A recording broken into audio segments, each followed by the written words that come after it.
If you've ever visited Hawaii, you've probably gone to a luau, but they bear little resemblance to what is often considered the first luau in 1819. But the two meals do have one thing in common, and that is this dish, kalua pua, or kalua pig. So thank you to HelloFresh for sponsoring this video as we explore the traditional luau, this time on Tasting History.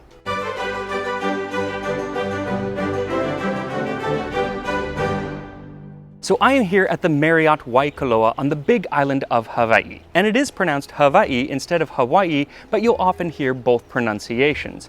You'd be surprised at how many words changed their pronunciation when the 12-letter alphabet was introduced in the 1820s. Basically, just so they could fit it all into 12 letters, they dropped a bunch of sounds. Case in point, the first king of a united Hawaii was not King Kamehameha, but King Kamehameha, with a T sound, and they wanted to not have a T in the alphabet, so they just changed his name. But it was his son, Liholiho, better known as King Kamehameha II, who held that first luau in 1819. Now, a modern luau, like the one being held tonight here at the Marriott, has many dishes that were introduced in the 19th century, but those dishes would not have been available at that first luau in 1819. In fact, we only know of two dishes that were definitely served at that first luau, and that is pig and dog. And one of those dishes is still served at luau's today. I'm going to let you guess which one. It's the pig. And it's often made in a similar manner to the way that it was 200 years ago, in an imu, not the flightless bird, but a pit in the ground where food is baked. And today I woke up very early, you can hear the birds waking up behind me, so I could see the beginning of the imu process. So here we are at the Marriott where they have dug the imu. It's an underground earth oven about 4 to 5 feet deep. Kepanipa'a is filling it with keawe wood, which is a sweet Hawaiian mesquite, and then laying smooth lava rock over that. He then starts the fire and gives it a few hours to heat the rocks till they're white hot. And then he takes some of those rocks and actually puts them in the pig, which will help it cook it from the inside. The rocks are then covered with banana stumps, which have lots of moisture, and this lets off steam so that it keeps the pork nice and moist. The pig is set on top with other meat, and then more water is added for steam. Over that go tea leaves, spelled T-I, and banana leaves, and they act much the same way that aluminum foil would to hold in the heat. Another leaf that can be used comes from the taro plant. Another famous dish that is often served at the luau that comes from this same plant is poi, which is pounded up taro. Once the food is in, then the imu is covered with woven mats. Traditionally, they would have been woven from different types of leaves, but today, more often, it's either burlap or sheets. I believe these are the Martha Stewart collection. Finally, everything is buried with dirt, which kills the fire but retains the heat so you have a nice slow cook. And it'll take about 8 to 9 hours to do the entire cooking process today, which is a lot longer than it'll take you to make any meal from today's sponsor, HelloFresh. Well, here I am back in my kitchen at home, and Max from Hawaii is absolutely right. The meals from HelloFresh definitely don't take all day to make. Their meals arrive at your door with all of the ingredients pre-portioned so you can jump right into the cooking. Like I did for lunch today when I made a wonderful balsamic tomato and herb chicken. It was packed with flavor and yet still light enough that I had room for one of HelloFresh's dessert offerings, peanut butter lava cake. On Hawaii, lava flows from Kilauea, but with HelloFresh, molten peanut butter flows from a rich chocolatey cake. See, while HelloFresh offers over 40 different weekly recipes to accommodate any lifestyle, whether you're pescatarian, vegetarian, or just a lover of tasty food, they also offer sides, appetizers, and desserts to round out any meal. And as you can add dessert to any meal that you want, you can also swap in and out different proteins and sides so that every meal that you make is a meal that you want to eat. So go to HelloFresh.com and use my code TASTINGHISTORY16 for 16 free meals plus free shipping. That's HelloFresh.com using my code TASTINGHISTORY16. And now, back to Hawaii and that day-long kalua pig.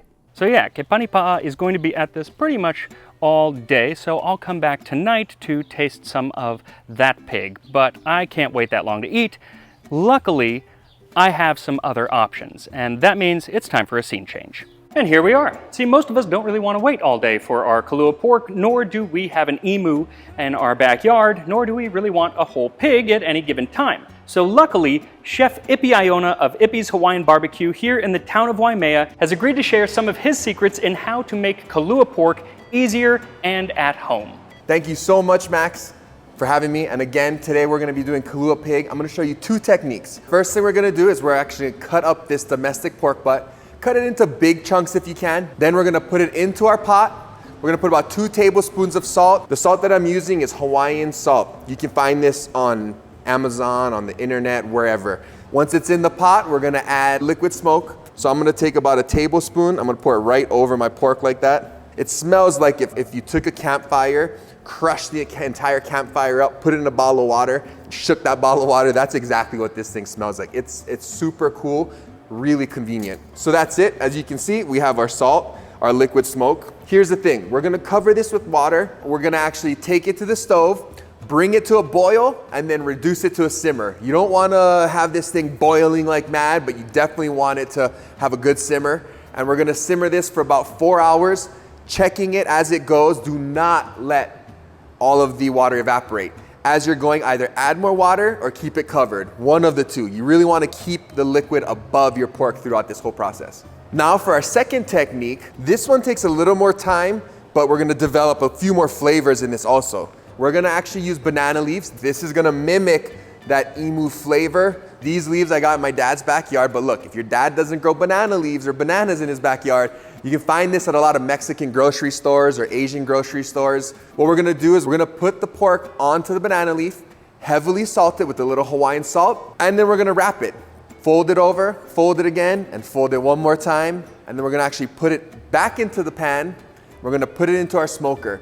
The wood chips that we're using today, it's actually gonna be a mesquite. So this is gonna be keawe wood, something that we have locally here. Feel free to use apple, hickory, whatever woods that you have at home. And we're gonna smoke this at 220 degrees for about 6 hours. Total, it's gonna take 9 hours. So what you're gonna do is you're gonna smoke it for 6 hours, pull it out of your smoker, check it, and then you're gonna cover that whole pan with tin foil and pop it right back in. That's gonna finish it and let it keep it really moist so the last few hours it doesn't dry out, and it'll make sure that the cooking is cooked all the way through. All right, now we're gonna pull it out of the smoker, and this is the best part, guys. If you think opening Christmas presents are great, opening your pork butt, it's the best. It really is. So we're gonna put it into a big pan and shred it.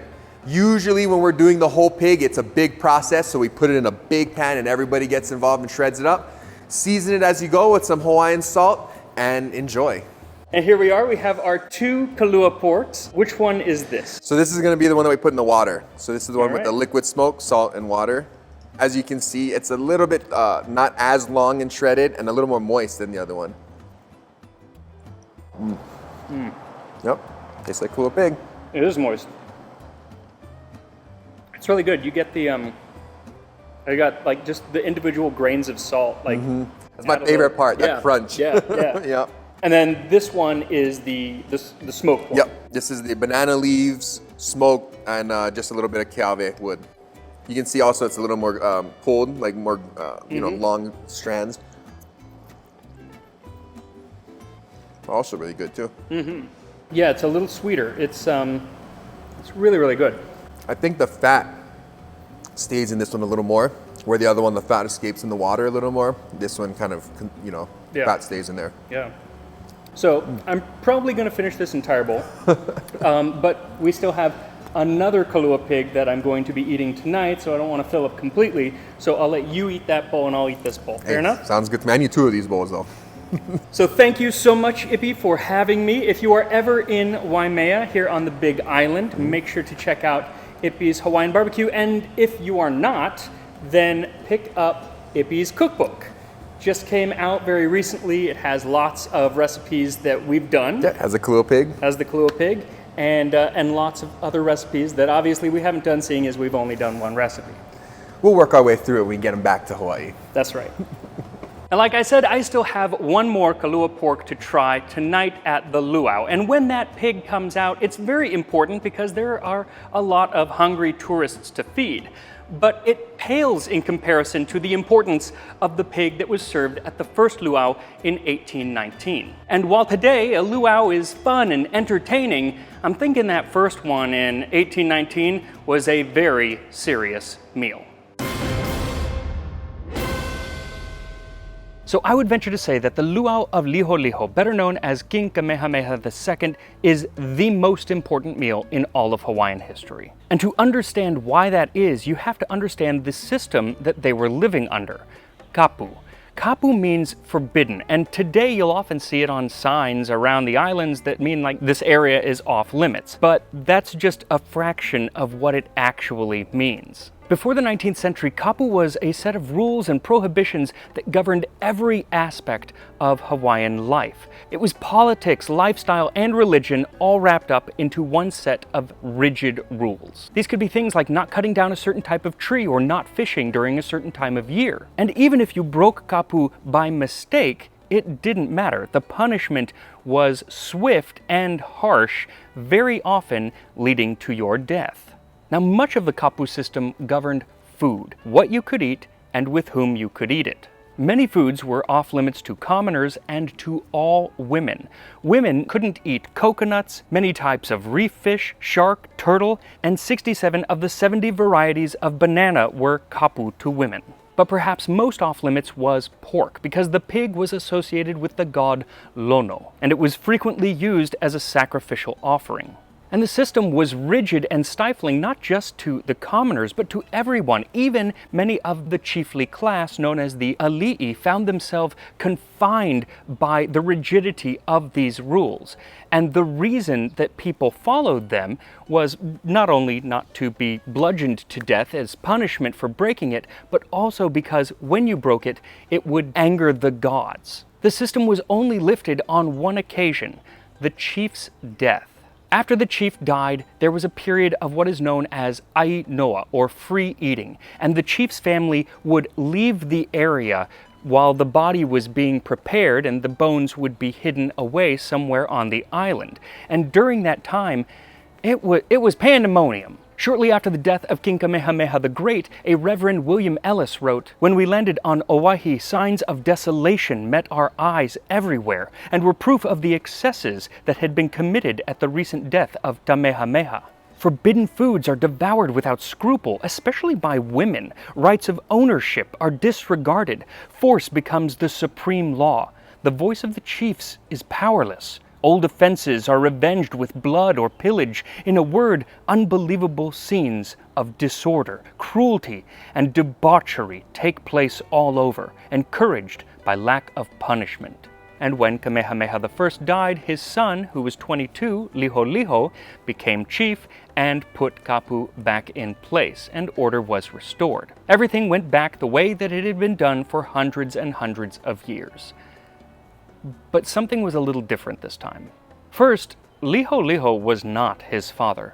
King Kamehameha the Great united the Hawaiian Islands for the first time into one kingdom and held them together through diplomacy and a bit of force, but mostly through the respect of his people. Liholiho, not so much. I mean, he wasn't a ne'er-do-well or anything, but he was definitely more interested in partying and buying big boats from the British than governing. And his father seemed to know that, so when Liholiho became King Kamehameha II, he would share the responsibility of governing Hawaii. Most of the work was done by the first Kamehameha's favorite and most powerful wife, Ka'ahumanu. They named her Kuhina Nui, which was a new title that basically gave her just as much power as the new king. So put yourself in her shoes. You are powerful, respected, and you're doing most of the hard work of governing the Hawaiian Islands. And here's this 22-year-old who has just put back rules that won't let you eat a banana. Now, had this been 100 years earlier, you would accept the fact that this had to be the way that it was. You had to follow these rules lest there be punishment from the gods. But over the last 40 years, you've seen ships coming in from England and other parts of the world, and the sailors have not been following kapu, and yet nothing has happened. So maybe the gods don't actually care so much about these rules. Maybe they don't even exist. Now, there are a lot of different narratives of exactly what happened next, but in October of 1819, just a few months after Liholiho became King Kamehameha II, he received a letter from Ka'ahumanu saying, "We're done with Kapu, and you're going to be on board with this." It was an invitation to meet her in Kailua, and he kinda had to do it. It took 2 days to get there, during which time it said that he ate and drank alongside the women on the boat, and he did so to excess. Evidently, he was quite drunk by the time they got to Kailua. It is thought by some that Liholiho indulged in intoxication in order to fortify himself to violate Kapu. And as soon as they arrived, everyone on board made sure to tell everyone around that the king had indeed violated Kapu. Hogs and dogs were immediately baked, other provisions were made ready, and chiefs, male and female, and Liholiho among the rest, sat down and feasted together. When they sat down to eat together on that beach in 1819, it ended Kapu and it began an era of ainoa, or free eating, that we are still in today. So as that is what is thought of as the first luau, I think it's very important that people know that history when they visit a modern luau at a place like the Marriott or any of the other modern luaus on Hawaii. Now, as I mentioned, the term luau actually refers to the leaves or the top of the taro plant, and they were quite important in the cooking of many dishes. The term even came to refer to entire dishes like squid luau and chicken luau, which are made with squid or chicken, coconut milk, and taro leaves. So the term luau referred to the food and how it was cooked rather than to the meal itself. One of the earliest written records of the word I could find came in 1840 in a letter to the editor of the Polynesian. Note that because the author was likely being charged by the word or even the letter, it reads kind of weird. "Mr. Editor, sorry you were not present at picnic given on 12th. Splendid affair. 2 long tables set out in a manner that might excite envy in a Apicius. Profusion of every luxury the islands afford. Luau'd dog included. Numbers, by the way, went the whole hog upon this dish. Baked dog, thought delicious by some. Governor suspicious of its being a pig in disguise. No mistake, though. First of all, I love that she calls a gourmand an Apicius. You know, I'm always a fan of Apicius. Also, it's clear that even as late as the 1840s, they were still enjoying baked dog here in the islands. And it's that dog that is referred to as luau. It's its preparation. It's not the dish itself, it's the preparation. Like a barbecued pig, this is luau'd dog. And a few years later, in 1851, they specify what they mean. The meats were served after that delicious and peculiarly native fashion luau'd, cooked underground with greens, and was capitally done. In fact, the whole received ample justice. So just like the word barbecue today can refer to either the food or the way that it's made, and the meal itself, you barbecue at a barbecue, that's what happened to the term luau. So here we are in 1855, and the term luau has come to mean a meal. But it seems that it only refers to the meals or the feasts of the upper class, the royal family, and foreigners like Americans and English. And even then, only in the English versions of the newspaper. There were also Hawaiian versions, but they would continue to use the term aha'aina for quite some time. And even today, many people use that term or paina instead of luau for their own family gatherings. But regardless of whichever term was used, the events were essentially the same thing, although those of the royal family were much, much larger. In July of 1847, King Kamehameha III held a feast at his summer home of Kaniakapupu in Oahu. Now, with 10,000 guests in attendance, there was a lot of food, and luckily they wrote down what they were eating and how much of it they were eating. 2,245 coconuts, 4,000 taro plants, 482 large bowls of poi, 3,125 salted fish, and 1,820 fresh fish, 80 bunches of bananas, 12 barrels of laulau, 602 chickens, 55 pineapples, and 271 pigs. Now that is the largest luau I could find, but the luaus of the later king, David Kalakaua, often called the Merry Monarch, were more lavish and definitely more numerous. They were often held in the rebuilt Iolani Palace, and for his 50th birthday, he hosted 1,500 guests who had to be fed in 3 shifts. And I even found a photo of a smaller luau that he held in 1889 where Robert Louis Stevenson, author of Treasure Island, was his guest. So if the luau is just a meal with a gathering of people, when did it become the event that we, especially tourists, think of today? It's hard to pinpoint, but it likely didn't happen in Hawaii, but in California. In 1933, Don Beach opened Don the Beachcomber in Hollywood, and it is considered the first tiki bar where he invented many of the first tiki cocktails, thus kicking off a fascination with tiki culture. Well, in 1946, Don opened his Polynesian Village on his ranch in Encino, California. There he hosted extravagant luaus with Hollywood celebrities as his guests. They would feature his tiki cocktails, tiki decorations, hula dancers, and hapahaole music. That means half foreign, and it was a hybrid between traditional Hawaiian music, lyrics, and instruments, and modern American jazz and pop music. Well, a few years later, when Hawaii became a state, the tourism industry exploded, and when mainlanders visited, they expected Don Beach's caricaturized version of the Hawaiian luau, and so that's what resorts gave them.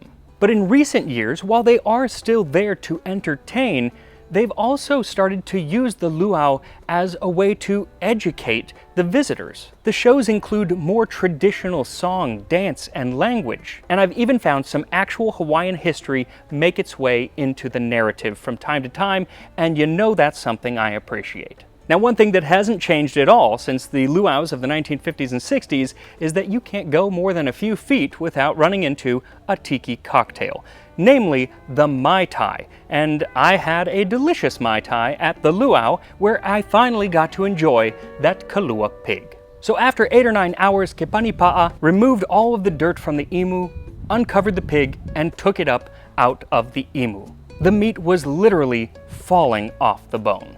They took it to a table and started to shred it up, and even gave me one of the very first pieces, still very, very hot, off of the pig. What's really interesting is that all 3 versions of kalua pork were unbelievably tender and very, very moist.